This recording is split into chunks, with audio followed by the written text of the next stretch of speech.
ಹೇ ಪಾತಿ ಪೀಪಲ್, ಇವತ್ತಿನ ಪಾತಿ ನಮ್ಮೂರಿನಲ್ಲಿ ನಾನು ನಿಮ್ಮನ್ನು ನಮ್ಮೂರಿಗೆ ಕರ್ಕೊಂಡು ಹೋಗ್ತಾ ಇದ್ದೀನಿ. ಏನಕ್ಕೆ ಅಂತೀರಾ? ಒಂದು ಫ್ಯಾಮಿಲಿ ಫಂಕ್ಷನ್ ಅಟೆಂಡ್ ಮಾಡೋದಕ್ಕೆ. ಆ ಫ್ಯಾಮಿಲಿ ಫಂಕ್ಷನ್ ಅಟೆಂಡ್ ಮಾಡೋದಕ್ಕೆ ನಾವು ಗಿಫ್ಟ್ ತೊಗೋಬೇಕಿತ್ತು. ಗಿಫ್ಟ್ ತೊಗೊಳ್ಳೋಣ ಅಂತ ಸರ್ಚ್ ಮಾಡಬೇಕಾದ್ರೆ ರೋಡ್ ಸೈಡಲ್ಲಿ ಈ ಗಿಫ್ಟ್ ಶಾಪು ನನಗೆ ಕಾಣಿಸ್ತು.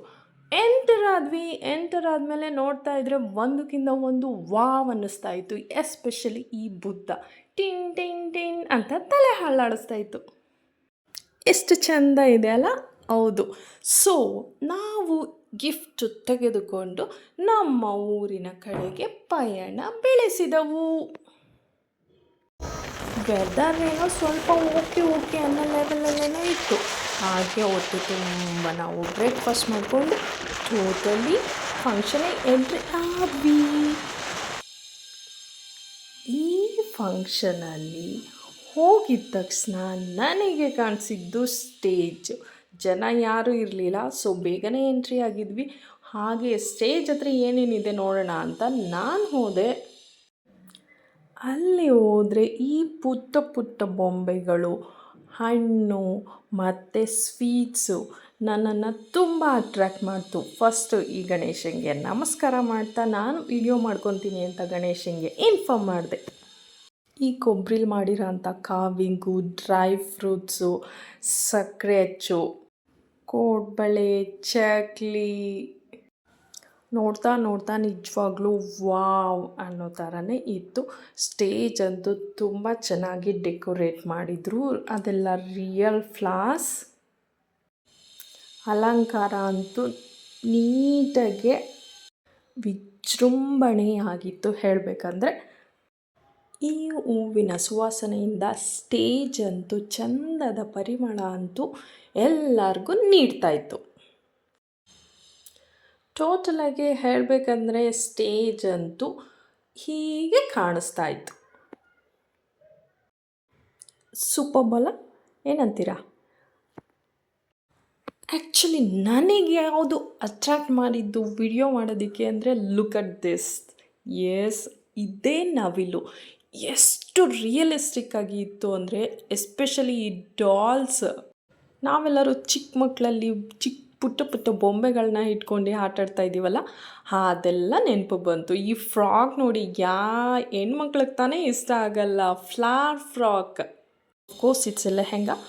ದೆನ್ ಈ ಡಾಲು ಮದುವೆ ಹುಡುಗಿ ಹೇಗೆ ರೆಡಿ ಆಗ್ತಾಳೋ ಆ ಥರ ಅನ್ನಿಸ್ತಾಯಿತ್ತು. ಆ ರೆಡ್ ಕಲರ್ ಸ್ಯಾರಿ ಟೋಟಲಾಗಿ ಹೇಳಬೇಕಂದ್ರೆ ತುಂಬ ಚೆನ್ನಾಗಿ ಅನ್ನಿಸ್ತು.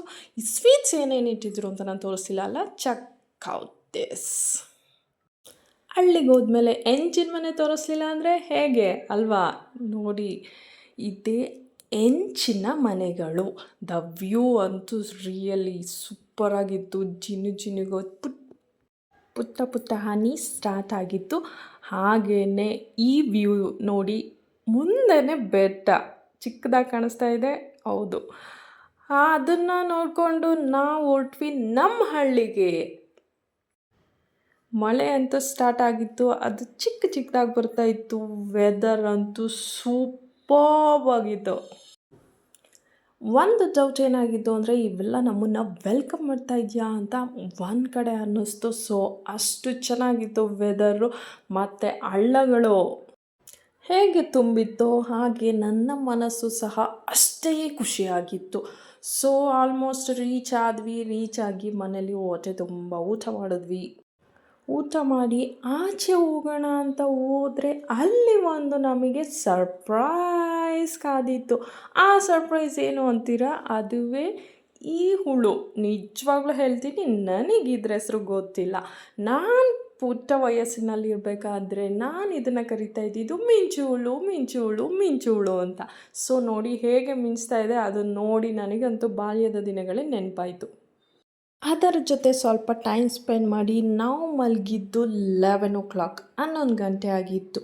11 ಗಂಟೆಗೆ ಮಲ್ಕೊಂಡು ಮಾರ್ನಿಂಗ್ ಎದ್ದು ನೋಡಿದ್ರೆ ಹಂಡೆ ಒಲೆಯ ಬಿಸಿ ನೀರು ನಮಗಾಗಿ ಕಾಯ್ತಿತ್ತು. ಈಗಿರುತ್ತೆ ನೋಡಿ ಹಂಡೆ ಒಲೆ. ಬಿಸಿ ನೀರಿನಲ್ಲಿ ಸ್ನಾನ ಮಾಡಿ ನಂತರ ತಿಂಡಿ ತಿಂದು ನಾವು ಆಚೆ ಬರೋಣ ಅಂತ ಬಂದರೆ ಅಲ್ಲಿ ಮೇಕೆಗಳು ಸಹ ಉಪಹಾರವನ್ನು ಸೇವಿಸುತ್ತಿದ್ದವು. ಆ ಮೇಕೆಗಳನ್ನ ನೋಡಿ ನನಗೂ ಖುಷಿ ಆಯಿತು. ಎಷ್ಟು ಬ್ಯುಸಿಯಾಗಿ ಅವು ತಿಂತಾ ಇದ್ವು ಅಂದರೆ ಒನ್ ಟೈಮು ಸೊಪ್ಪನ್ನ ಬಾಯಲ್ಲಿ ಇಟ್ಕೊಳ್ಳೋವು, ದೆನ್ ನನ್ನ ಮುಖ ಹೀಗೆ ನೋಡೋದು, ದೆನ್ ಆಮೇಲೆ ಮತ್ತೆ ಸೊಪ್ಪನ್ನ ತಿನ್ನೋಕೆ ಹೋಗ್ತಾಯಿತ್ತು. ಅದಕ್ಕೆ ಊಟನೂ ಬೇಕಿತ್ತು, ಮತ್ತು ಯಾರಿದು ನ್ಯೂ ಮೆಂಬರ್ ಬಂದುಬಿಟ್ಟಿದ್ದೀರಲ್ಲ ಅಂತ ಅದು ಹಾಗೇ ನೋಡ್ತಾ ಇದ್ವು. ಎಷ್ಟೊಂದು ನಾನಂತೂ ಈ ಮೇಕೆಗಳನ್ನ ನೋಡ್ತಾ ನೋಡ್ತಾ ನನಗೆ ಟೈಮ್ ಹೋಗಿದ್ದೇ ಗೊತ್ತಾಗಿಲ್ಲ.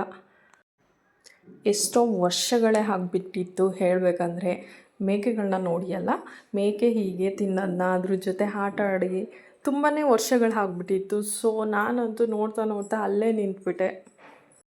ಹಾಗೆ ಒಂದು ವಿಡಿಯೋ ಮಾಡ್ಕೊಂಬಿಟ್ರೆ ನಿಮಗೂ ಸಹ ತೋರಿಸ್ಬೋದು ಅಂತ ಹೇಳ್ಬಿಟ್ಟು ಅದು ಮೇಕೆಗಳನ್ನ ತಿನ್ನೋದನ್ನ ಒಂದು ವಿಡಿಯೋನೂ ಮಾಡ್ಕೊಂಡಿದ್ದೀನಿ.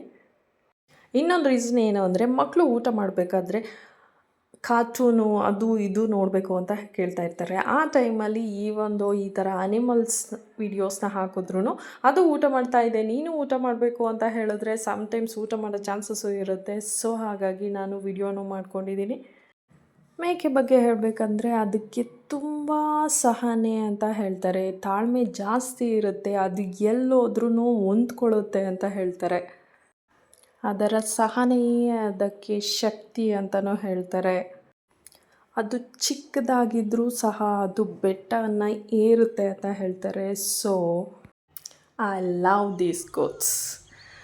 ಮೇಕೆ ಊಟ ಮಾಡಿದ್ದಾಯ್ತೋ ಇಲ್ವೋ ಗೊತ್ತಿಲ್ಲ.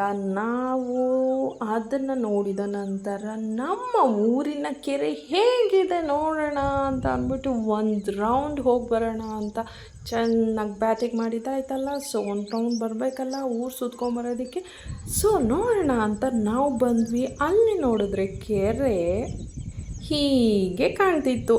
ವೆದರ್ ಅಂತೂ ಮೋಡ ಎಲ್ಲ ಕವರ್ ಆಗಿ ಇನ್ನೇನು ಮಳೆ ಬರುವ ಸಾಧ್ಯತೆ ಸಹ ಇತ್ತು. ಕೆರೆಯಲ್ಲಂತೂ ನೀರೇ ಇರಲಿಲ್ಲ. ಸ್ವಲ್ಪ ಬೇಜಾರಾಯಿತು.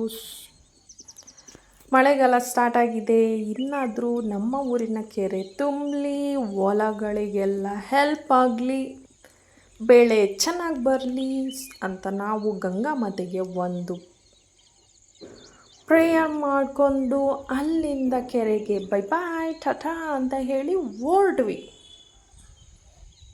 ಎಲ್ಲಿಗೆ ಅಂತೀರಾ? ಮನೆ ಕಡೆಗೆ. ಮನೆಗೆ ಹೋಗ್ಬೇಕಾದ್ರೆ ಮಳೆ ಅಂತೂ ಸ್ಟಾರ್ಟ್ ಆಯಿತು. ಸ್ವಲ್ಪ ಜೋರಾಗೆ ಬರ್ತಿತ್ತು. ಇಲ್ಲಿ ನೋಡಿ ನವಿಲುಗಳು, ಅವು ಓಡುವ ಬರದಲ್ಲಿದ್ದವು. ಹಾಗಾಗಿ ನಿಮಗೆ ನವಿಲು ಕಾಣಿಸ್ತಾ ಇಲ್ಲ. ದೂರದಲ್ಲಿ ಒಂದು ದೊಡ್ಡ ನವಿಲು ಸಹ ಇತ್ತು. ಅದನ್ನು ವಿಡಿಯೋ ಮಾಡ್ಕೊಳ್ಳೋಣ ಅಂತ ಹೋಗೋಷ್ಟರಲ್ಲಿ ಮಳೆ ಸ್ವಲ್ಪ ಜೋರಾಯಿತು. ಆ ಮಳೆಗೆ ನವಿಲುಗಳೆಲ್ಲ ಓಡಿ ಹೋದವು. ಸೊ ನಾವಲ್ಲೇ ಸ್ವಲ್ಪ ಸೈಡಲ್ಲಿ ನಿಂತ್ಕೊಂಡ್ವಿ. ಮಳೆ ನಿಂತಾದಮೇಲೆ ನಾವು ನಮ್ಮ ಪಯಣವನ್ನು ಮುಂದುವರಿಸಿದ್ವಿ. ಪಯಣ ಅಂತೂ ಹೇಗಿತ್ತು ಅಂತೀರಾ? ನೋಡಿ, ಕಾಣಿಸ್ತಾ ಇದ್ದೀರಲ್ಲ, ಅಕ್ಕಪಕ್ಕ ತೆಂಗಿನ ಮರದ ಸಾಲುಗಳು ಎಷ್ಟು ಚೆನ್ನಾಗಿತ್ತು ಅಂದರೆ ತುಂಬ ತುಂಬ ಚೆನ್ನಾಗಿತ್ತು. ಸಿಟಿಯಲ್ಲಿ ಆ ಕಾರಿನ ಶಬ್ದ, ವಾಯು ಮಾಲಿನ್ಯ, ಶಬ್ದ ಮಾಲಿನ್ಯ ಎಲ್ಲವೂ ಒಂದು ಕಡೆ ಮರೆಮಾಚಿ ಇಂಥ ಕಡೆ ನಾವು ಬಂದಾಗ ಮನಸ್ಸು ತೃಪ್ತಿಯಾಗತ್ತೆ. ಹಾಗೆ ಆ ತಂಪಾದ ಗಾಳಿಗೆ ಮನವೂ ತುಂಬಿ ಬರುತ್ತದೆ. ಒಂದು ಮಾತು ನೆನಪಾಗುತ್ತೆ ಈ ಟೈಮಲ್ಲಿ ಹೇಳಬೇಕಂದ್ರೆ, ನಮ್ಮಮ್ಮ ಒಂದು ಮಾತು ಹೇಳ್ತಾಯಿದ್ರು, ಮರ, ಬೆಟ್ಟ, ನದಿ ಈ ಮೂರೇ ನಮ್ಮ ಜೀವನದ ನಿಜವಾದ ಗುರುಗಳು ಅಂತ. ಅವನ್ನ ನೋಡಿ ಕಲಿಯೋದೇ ನಾವು ತುಂಬ ಇರುತ್ತೆ. ಅದರಿಂದನೇ ನೋಡಿ ನಾವು ಕಲಿಬೋದು. ಜೀವನದ ಪಾಠಗಳನ್ನು ಅವು ಕಲಿಸುತ್ತೆ ಅಂತ ಅಮ್ಮ ಹೇಳ್ತಾಯಿದ್ರು.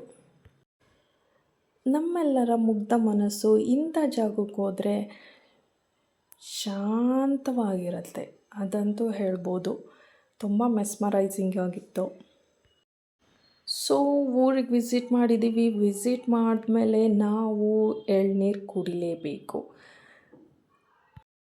ಬ್ಯಾಂಗ್ಳೂರಲ್ಲಿ ಎಷ್ಟೇ 70 ರುಪೀಸ್, 80 ರುಪೀಸ್, 90 ರುಪೀಸ್ ಕೊಟ್ಟು ಕುಡ್ದಂಗೆ ಅನಿಸಲ್ಲ. ಸೊ ಹಾಗಾಗಿ ನಾವು ನೋಡಿ ನಮ್ಮ ತೋಟದಲ್ಲಿ ಇದೇ ಮರದಲ್ಲಿ ಎಳ್ನೀರ ಕಿತ್ಕೊಂಡು ನಾವು ಎಳ್ನೀರನ್ನ ಕುಡಿದ್ವಿ. ಹೊಟ್ಟೆ ಅಂತೂ ಭರ್ತಿ ಆಯಿತು, ಫಿಲ್ ಆಯಿತು ಹೇಳಬೇಕಂದ್ರೆ. ಸೊ ಆನ್ ದ ವೇನಲ್ಲಿ ಬರಬೇಕಾದ್ರೆ ಕೋಳಿಗಳು ನೋಡಿ ಇಲ್ಲಿ ಚಿಕ್ಕ ಚಿಕ್ಕ ಚಿಕ್ಸ್ ಕಾಣಿಸ್ತಾ ಇದ್ವು.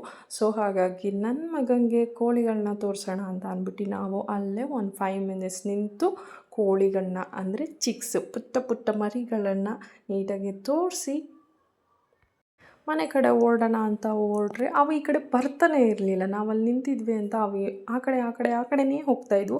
ಸೊ ಓಕೆ ಬೇಡ ಬಾಯ್ ಬಾಯ್ ಅಂತ ಹೇಳಿಬಿಟ್ಟು ಕೋಳಿಗೆ ಬಾಯ್ ಬಾಯ್ ಮಾಡಿಬಿಟ್ಟು ಮುಂದೆ ಬಂದರೆ ಅಲ್ಲೇ ನೋಡಿದ್ರೆ ರೂಸ್ಟರ್ ಹುಂಜ. ಹೌದು, ಅದಕ್ಕೂ ಬಾಯ್ ಬಾಯ್ ಮಾಡಿ ಮನೆ ಕಡೆ ಬಂದ್ವಿ. ಮನೆಗೆ ಬಂದು ನೋಡಿದ್ರೆ ಮೇಕೆಗಳೆಲ್ಲ ಊಟ ತಿಂದು ಮುಗಿಸ್ಬಿಟ್ಟಿದ್ವು. ಸೊ ಈ 2 ಮೇಕೆಗಳಂತೂ ನನ್ನನ್ನೇ ಗುರಾಯಿಸ್ತಾ ಇದ್ವು. ಯಾರಿದು ಲೇಡಿ ಬಂದು ನನ್ನ ವಿಡಿಯೋ ಮಾಡ್ಕೊತಾ ಇದ್ದಾರೆ ಅಂತ ಅಂದ್ಕೊಂಡು. ಸೊ ಒಂದು ರೌಂಡು ಅವಕ್ಕನ್ನು ನಾವು ಬಾಯ್ ಬಾಯ್ ಮಾಡೋ ಟೈಮ್ ಬಂದಿತ್ತು. ಬಿಕಾಸ್ ನಾವು ಮನೆಗೆ ಹೊರಡೋ ಟೈಮ್ ಆಗಿತ್ತು. ಹಾಗಾಗಿ ಇದು ಮೇಕೆಗಳಿಗೂ ಸಹ ಬಾಯ್ ಬಾಯ್ ಮಾಡಿ ನಾವು ನಮ್ಮ ಊರಿಗೆ ಪಯಣವನ್ನು ಬೆಳೆಸಿದೆವು. ಈ ಪಯಣದಲ್ಲಿ ಹೇಗಿತ್ತು ಅಂದರೆ ಹಳ್ಳಿಯೆಲ್ಲ ಹೊರಟಾದ್ಮೇಲೆ ಅದೇ ಟ್ರಾಫಿಕ್ ಜಾಮು, ಅದೇ ವೈಟ್ ಸೌಂಡು, ಆ್ಯಸ್ ಯೂಸ್ವಲ್ ಅದೇ ಹೈವೇ. ಸೊ ನೆಕ್ಸ್ಟ್ ಇದು ನನ್ನ ವಿಡಿಯೋ ಆಗಿತ್ತು. ಸೊ ನಿಮ್ಮೆಲ್ಲರಿಗೂ ಇಷ್ಟ ಆಗಿತ್ತು ಅಂದರೆ ಲೈಕ್ ಮಾಡಿ, ಹೇಗಿತ್ತು ಅಂತ ಕಮೆಂಟ್ ಮಾಡಿ ತಿಳಿಸಿ. ನೆಕ್ಸ್ಟ್ ವಿಡಿಯೋದಲ್ಲಿ ಮೀಟ್ ಮಾಡೋಣ. ಬಾಯ್ ಬಾಯ್.